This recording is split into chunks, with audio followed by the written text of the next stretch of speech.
He was very much concerned about people, especially people whom he knew needed help. You know, and he was always there and it wasn't looking for anything for himself, but rather to be able to reach out to other people. I think he was a servant, and I think that became part of his life because of his spirituality himself, you know, knew that God had gifted him and that he was going to reach out to others and show that appreciation. He was always willing to come in and help. Never a whimper, never. He was always more than willing to come in and help at the hospital, which we really, really appreciate.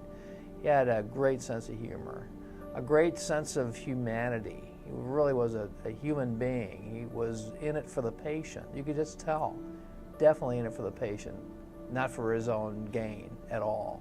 And it was obvious. That's why he had such a loyal following and how he was so loved. He really was. He was always a very vibrant fellow. When you would be at a physician function and there was a dinner associated with it, usually the table he was sitting at was full because people just enjoyed the interchange you'd get with Tim. He had several topics he liked to talk about. One was politics, one was medicine, and the other was football, Notre Dame football.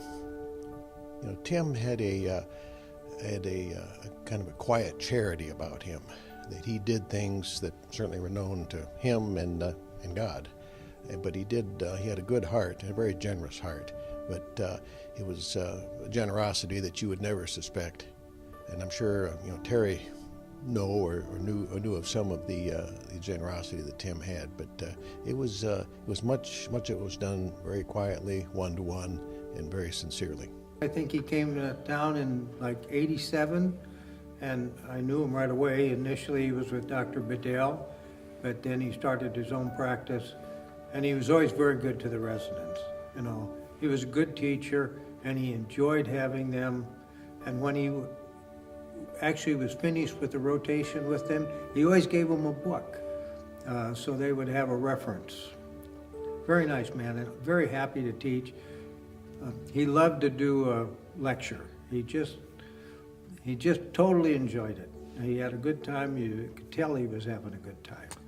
Our staff that worked with Dr. Moran had wonderful things to say about him. First of all, they said he was just a wonderful human being, that he cared so deeply about every patient that walked in our doors and every patient that came to see him.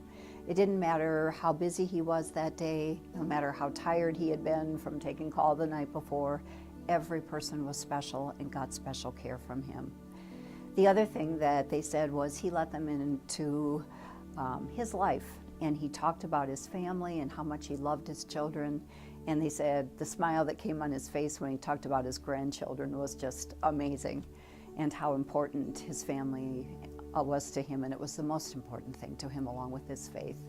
And Dr. Moran provided an unbelievable service to this community health center and to our patients. And his long service and doing it every week is just unsurpassed by any volunteer at the community health center. The community suffered a real loss when he departed, but it had a real blessing while he was here.